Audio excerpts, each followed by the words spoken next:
شادی کے 1 سال بعد ہی میں بیوہ ہو گئی۔ میں یتیم تھی، اس لیے سسرال میں ہی عدت پوری کرنے لگی۔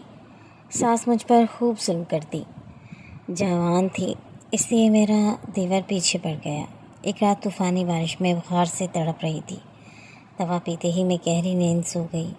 کیا جانتی تھی کہ اس دن مجھ پر قیامت ٹوٹ پڑے گی، کیونکہ وہ دوا نہیں بلکہ زندگی اس قدر مشکل ہو جائے گی، یہ تو میں نے سوچا بھی نہیں تھا۔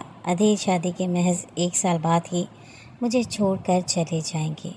جب مجھ پر یہ قیامت ٹوٹی، میں گھر کا کام کاج کر رہی تھی، جب آفس آتے ہوئے اچانک عدیل کا ایکسیڈنٹ ہوا اور ہسپتال پہنچنے سے پہلے ہی وہ دم توڑ گئے تھے۔ میری تو دنیا ہی لٹ گئی تھی۔ بڑی مشکل سے تو بھائی بھابھی نے شادی کی تھی، ورنہ بھابھی کا کوئی ارادہ نہیں تھا کہ وہ میری شادی کرتی۔ انہیں مفت کی نوکرانی جو ملی ہوئی تھی میری صورت میں، ایسے میں جب میری شادی ہوئی تو عدیل جیسے شوہر کو پا کر جیسے میری زندگی مکمل ہو گئی۔ سسرال میں مجھے کوئی پریشانی نہیں تھی۔ ہاں، ساس تھی جو جھگڑالو اور خوب چلاک عورت تھی، لیکن ایسے ہی میری بھابھی تھی، میں نے انہیں بھی جھیلا ہوا تھا، اس لیے ساس کو برداشت کرنا میرے لیے کچھ زیادہ مشکل نہیں تھا۔ پھر میرا ایک دیور تھا جس کی وجہ سے مجھے پریشانی یہ تھی کہ وہ مجھ پر بری نظر رکھتا تھا۔ شاید کالج میں برے لڑکوں کے ساتھ اٹھنا بیٹھنا تھا، اسی لیے اسے تمیز نہیں تھی کہ میں اس کی بڑی بھابھی ہوں۔ میں اس سے دور رہنا ہی پسند کرتی تھی، لیکن عدیل نے میری زندگی کی ساری کمیوں کو پورا کر دیا تھا۔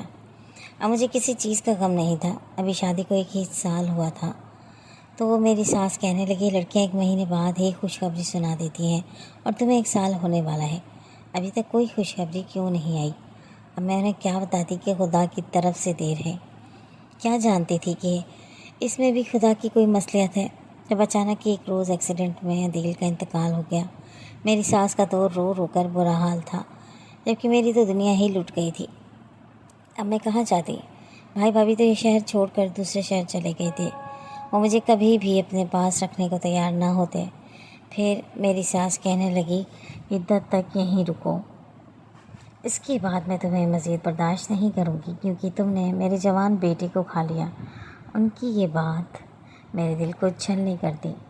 پھر میں اپنی عدت گزارنے لگی، لیکن ایسے میں میرا دیور جو پہلے ہی مجھ پر خلق نگار رکھتا تھا، اسے مزید موقع لگ گیا۔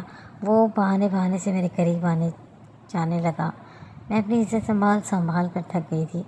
ہر وقت سفید جوڑے میں دن بھر کام کا کاج نپٹاتی، وہ رات کو اپنے کمرے میں بند ہو جاتی۔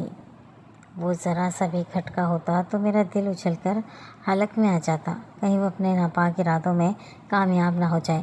یہی سوچ کر میں شدید دہشت زدہ تھی، بس جلدی سے میری عدت ختم ہو جائے، میں پھر کسی شیلٹر ہوم میں پناہ لے لوں گی، یہ سوچ کر میں اپنے آپ کو مطمئن کر چکی تھی۔ لیکن ایک رات جب میں بخار میں تڑپ رہی تھی، اس دن ٹھنڈ زیادہ تھی اور میں نے کپڑے دھوئے تھے، اس لیے پوری رات میں بخار میں تڑپتے رہی۔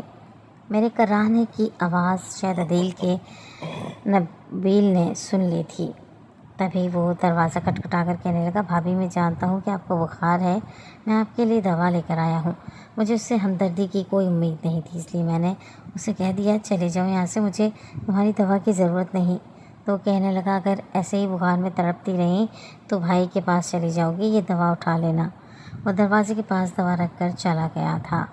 پھر میں نے وہ دوا اٹھائی، تھوڑی سی پی اور پی کر سو گئی، لیکن اچانک ہی عجیب سے احساس پر میری آدھی رات کو آنکھ کھلی تھی، جب میں نے نبیل کو بالکل اپنے بستر کے قریب کھڑا ہوا دیکھا۔ وہ نہ جانے کیا کر رہا تھا، میرے منہ سے بے اختیار چیخ نکلی تھی۔ میں بری طرح چیخنے لگی، میں سمجھ گئی کہ وہ اپنے گندے ارادے پورے کرنے آیا ہے۔ وہ گھبرا کر کہنے لگا، بھابھی میں آپ کو دیکھنے آیا تھا، کیونکہ اماں نے تو آپ کا خیال رکھنا چھوڑ دیا ہے۔ میں آپ کے اوپر کمبل ڈال رہا تھا، لیکن میری چیخوں کی آواز سن کر ساس اندر آ گئی تھی۔ وہ کہنے لگی، یہ تم کیا گند مچا رہے ہو؟